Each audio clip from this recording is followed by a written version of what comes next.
Good afternoon, ladies and gentlemen. This is Rusty 78609 in Central Texas, USA on a beautiful day. 73 degrees, 18% humidity, a slight breeze out of the southeast, which is that way right there. And the sun over here is going to be setting there. And it's been a nice quiet day all day. Got a lot of little piddly things done, but what I wanted to talk to you about today, it is the day before Christmas. This is Christmas Eve, the night before Christmas, went all through the house. You know what I mean? But yeah, we're fixing to do Christmas for 2019, and then we'll start 2020, the mysterious year where we were going to be in flying cars and everything.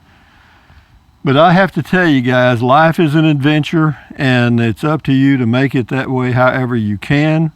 You know, an adventure sometimes just means you're going to be doing something that makes you a little uneasy, but it can be very enjoyable. And I'd look forward to my little adventures all the time. We're going to be leaving soon to go do some Texas park stuff. I've got 20 days reserved at 5 different state parks in Texas, and so we're going to go do that very soon.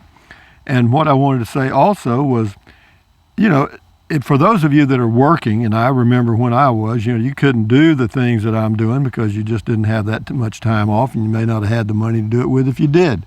But, you know, you can plan simple things. You can make a little adventure out of your life, or make it an adventure for your life. Is that better?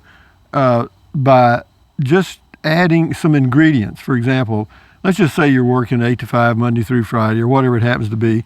And, you know, on the weekends, you got to do all your little household errands, shopping and cooking and stuff. I've been there. I've done that. And I know it's a pain. And, but, you know, back when I didn't do these things that I'm going to tell you, but I wish I would have. You know, I could have planned on going to a movie. You know, I could have done that, you know, once a week or once every 2 weeks or so. I could have gone to a movie, you know, and planned on it. You know, that's part of the adventure, is planning it.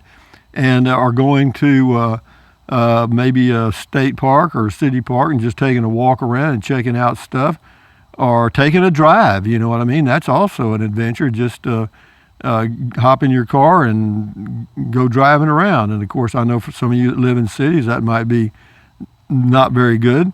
But there are other things you can do to make your life an adventure. And if you're stuck in a place where you can't get out too much, do something inside. Well, what would that be? Well, you know, start a project. What kind of project?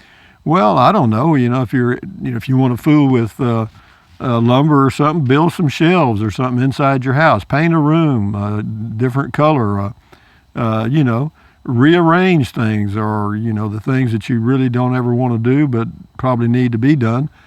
And so, you know, but yeah, you could put your little workshop in a garage or something, put a heater in there, even in the cold country, and make life, add a few ingredients to life. I guess that's what I'm saying. You know, variety is the spice of life.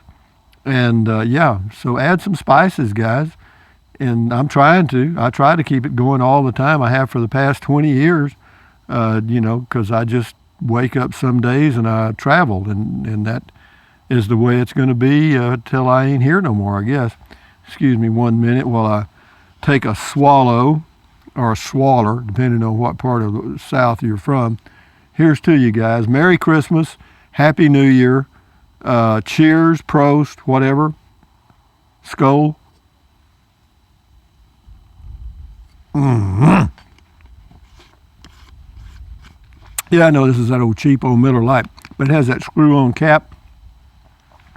And for years, I've drank the kind that have the screw-on tops like that, because it keeps insects out. And when you're camping, that's one of the things you're always, not always, but sometimes they're irritating as hell, and they get in your drink and your food and everywhere else. You know, to them, they don't know that they're not supposed to. That's the way they live, and you just happen to have brought them a hell of a meal. But camping and traveling for me is fun. I think about people that have moved into other countries when they retired. I know some of you probably are thinking about moving to a place where it's cheaper to live. And it is. It's cheaper to live in Mexico, Guatemala, Nicaragua, and Colombia, any of those places, yeah, much cheaper. Argentina, places like that. Yeah, you could go down there and do that. And if you're good with languages, oh, that would be such a big help, because the culture is in the language, in my opinion. And if you can speak the language fluently, then you'll kind of be acculturized. You'll kind of feel the way the locals do. And as far as the foods and other stuff, well, it's the way it is. They eat what they eat, and it's the way it is. But for me, I thought about that. I thought about going down to Lake Atitlan. It's in Guatemala. Perfect climate year-round. And they have a very large expat or foreign group there from Canada and the U.S., overseas.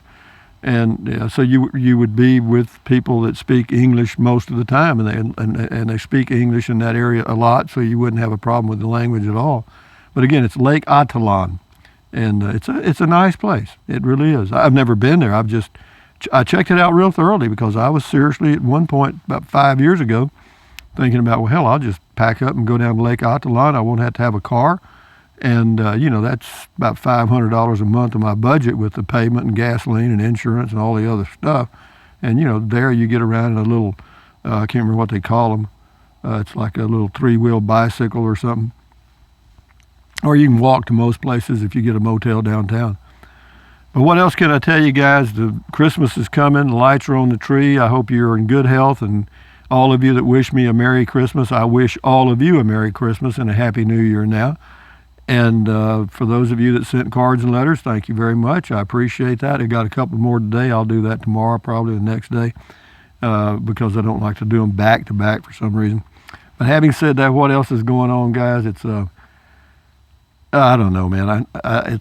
My son came over yesterday, and of course checked the tires on the RV, and we fooled around, did some things, talked about everything we could think of. And he had been visiting a friend north of Dallas. He didn't come down Interstate 35. He came down 281 south, avoiding Interstate 35, but he said the traffic was horrible. He said the traffic going north, he was coming south, but he said the traffic going north was horrible, and I really can't understand that. And the interstates are really packed, particularly in Texas. You got Interstate 10, then you got I-45, and then you got Interstate 35, but 35 and 45 are the busiest. 45 runs between Dallas and Houston. 35 runs between Dallas, Waco, Austin, and San Antonio. So you know what that's going to be. And I think about all the people that are stuck in airports and stuff all over the world at this time of the year. And we just wish them the best. And I just hope everybody focuses a lot on their health. Make you a New Year's revolution. Not a resolution doesn't do a whole lot. A resolution, you just resolve to do something. But if you make it a revolution, where you're going to revolt, you're just going to completely change, and that's it, then that's good. I'd rather have a revolution than a resolution. You resolve to do something, and 9 times out of 10 you don't do it. But if you revolt, just say, look, I'm not going to gain weight anymore. I'm going to start losing weight. That's one. Most people could do that, including me. Or I'm going to start exercising on a regular basis. I think that's a good one. Just do it. Just do it. And excuse me again, my mouth's getting dry. The humidity is 18%, and that's what causes me, or forces me actually, to have to drink beer here in the evenings, because your mouth gets dry, and it's not good for your mouth to be dry. So here's to it.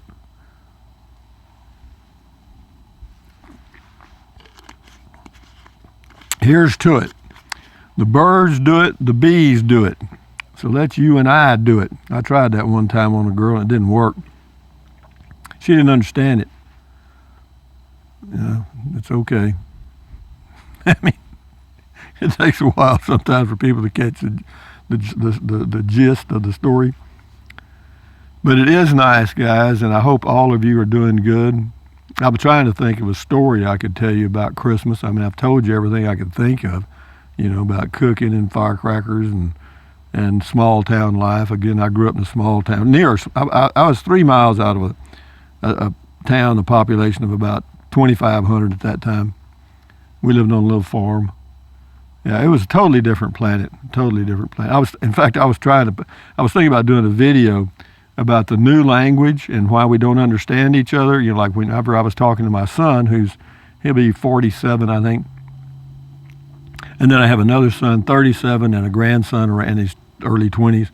And then, you get around and it's totally different, See, they all grew up in an age where you understood about SD cards, okay? If somebody just hits me with those two letters, SD, the only thing that my brain can pull up right quick is either South Dakota or standard definition on television or something like that. It doesn't come up with a data card. It doesn't do that. Or USB. You know what I mean? Or porting stuff and and gigabytes and megabytes and all the bytes and stuff. That's all that's a forced language for me. It's not natural. But for these kids, they know about terabits and all this stuff. And and so when my son said something, I wish I could recall exactly what it was, but it was just idle conversation. And he was telling me about it, and then I was responding, but I was off on a totally new, a totally different path. I mean, he was over out here, and I was down here, still punching cattle. You know what I mean? And so that's difficult, and it's not going to get any better because the kids that grew up in the tech environment understand the lingo, and they speak it good. And I could think of a number of examples. Even a car, it's got all kind of sensors now. Well, when I grew up with cars, automobiles, they didn't have sensors. I don't remember any sensors at all, or bells or chimes or all kind of crap that go off, or your car talking to you. No, that was that's all new stuff. I remember one time my son was in Victoria. This is 20 years ago probably. And he said the O2 sensor was out on his vehicle.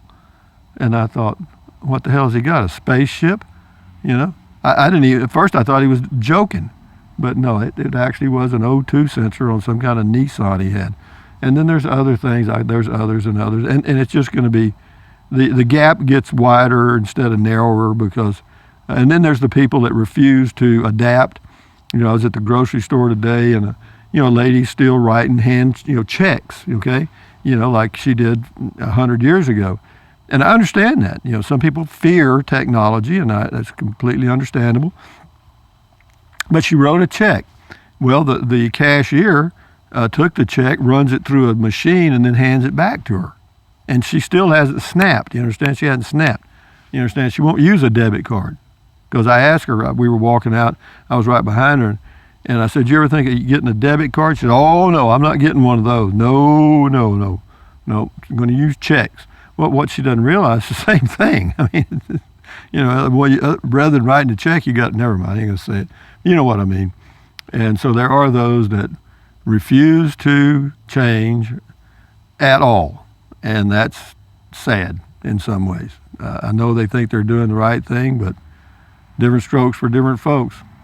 Well, that sunlight feels good here. It's 73, I think, and the only reason I've got this windbreaker on is because there's a little breeze out of the southeast, and it's just a tad cool in the breeze. So what can I end this video with? Well, I'll tell you what, guys. The adventure continues for me. I'm actually turning to kind of a new page or starting a new chapter because I'm going to see how this goes. Going to the state parks of Texas, various ones, and as long as I can make reservations and have a decent, enjoyable time. I mean, I have to enjoy it, or I'm not going to do it. But as long as that works, then I'll probably continue that. I mean, I'm not going to commit myself now and say, "Oh, boy, we're going to do state park." Excuse me, excuse me, Judy. I'm talking over here. You hear that cow moo? Anyway, enough said. But yeah, if it works out, yeah, I wouldn't mind going into even if I did some, go way down south in Texas because I've got reservations all the way down to Falcon Lake, which is right on the border of Texas and Mexico, and then there's another state park. It's a park in Mexico and in the U.S. I can't remember the name of it. It's Lake Casablanca, I think, but it's and it's just about, I don't know, a couple hours or less from Falcon Lake. May go up there. But what, if I can spend the bulk or the core of the winter in Texas and in South Texas, then come back through here for a few days, check my mail or whatever I need to do. I'm not even going to have the water turned on if I come back through here. I'm just going to use the electric and put water in the tank at my last stop when I come back here. And then, may head up, there's plenty of state parks in the Panhandle, a few over in East Texas I wouldn't mind checking out, like Palo Duro Canyon and some of those. That's a beautiful place. And then go up into Oklahoma, go into Oklahoma and then creep on over to New Mexico. And just, if it ain't broke, don't fix it. But we'll see. That's all just in my mind. The reality is always finding a place to camp. That's the reality. The dream is we'll just go here, and the reality is you end up at Walmart, and I ain't going to do that, or I don't want to do that because you get caught out. But anyway, guys, Merry Christmas 2019. Happy New Year. Enjoy your life. Make it an adventure some way that adds a little flavor to your life. And say something nice to somebody. I tell you what'll work. I've often said that you can't help a man or woman across a river without being there yourself. And it's true, but people don't like to do that. People don't like to give of themselves much. We're really protective of our self environment or whatever you call it. But if you will practice giving people compliments, you don't have to be phony about it, but if you notice somebody that looks sharp or they've done something good, tell them. Don't be ashamed to pat somebody on the back. He who patteth not his own back, his back will go unpatteth. But it doesn't hurt to let other people know that you appreciate what they're doing. If they're doing something good, even though it may aggravate the crap out of you because it doesn't fit your personality, do it. Force yourself. I knew some people when I was years ago that I worked with that even though I could see it almost in their eyes that they wanted to say something nice, they just couldn't do it. It just wouldn't come out. But anyway, for something to do, a little practice, in the next few hours, say something nice to somebody, your kids, your spouse, whoever, and see what kind of response you get. Or in fact, if it's not something you naturally do, you're going to get a response like, "What are you, crazy?" But anyway, having said that, guys, I'm just burning daylight here in Central Texas and enjoying this fixing to be sunset and having a cold beer. Oh, don't worry, there's more where that came from. Boy, you guys have filled up the beer fund. I gotta start humping to catch up, guys. But don't worry, I'll do the best I can. Anyway, guys, having said that, from Central Texas, USA, this is Rusty saying, thumbs up, carpe diem, adios, bye-bye. Buy anything you want anytime. But if you think about it, use the Amazon link. I appreciate that. Some of you are, some of you, it doesn't matter. Do what you got to do, guys. I'm fine. I'll make it. I mean, believe me, I'll be fine. Drink plenty of water. 3 or 4 quarts a day won't hurt you. It's good for you. It'll help you avoid gout. Kidney stones also help you lose weight because you'll be full of water and you won't want to eat so much. You know what I mean? And treat yourself to something good every now and then, but you don't have to pig out all the time. And then what else? Take deep breaths. Breathe in really deep, hold it for a few seconds, and then breathe out slowly. What does that do? It lowers your stress. What does that do? Lowers your blood pressure. Is that good for you? Sure it is, And then what else? Stretch, swivel, walk, exercise your body once, twice a day. Is that good for you? Everybody knows that is. And all these things are free. You don't have to go to a doctor or take a pill for any of these. The people that want immediate relief take medication. The people that want long-term relief do it themselves. You can actually eat your way and exercise your way out of a lot of health problems, believe me. So having said that, stand guard at the door of your mind. Don't let negative Nancy or negative Ned get inside of your head. This is your head, your brain, etc. Don't let people dump trash in. It's yours, it's yours, it's yours. So having said that, accentuate the positive. Adios, amigos. Bye-bye. We'll talk again tomorrow, and the adventure continues, guys. Adios. Happy New Year. Merry Christmas. Prost.